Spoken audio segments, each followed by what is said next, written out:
Una vasta operazione della polizia contro la pirateria audiovisiva è stata disposta dalla Procura distrettuale di Catania.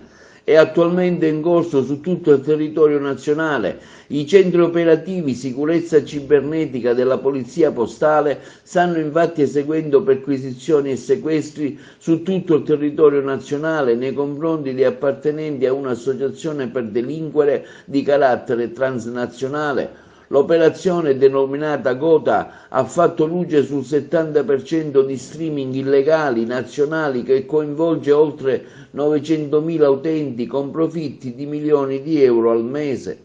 Le città interessate dalle perquisizioni sono Ancona, Avellino, Bari, Benevento, Bologna, Brescia, Catania, Cosenza, Fermo, Messina, Napoli, Novara, Palermo, Perugia, Pescara, Reggio Calabria, Roma, Salerno, Siracusa, Trapani, L'Aquila e Taranto. I dettagli saranno versati nel corso di una conferenza stampa al reparto mobile della Polizia di Catania.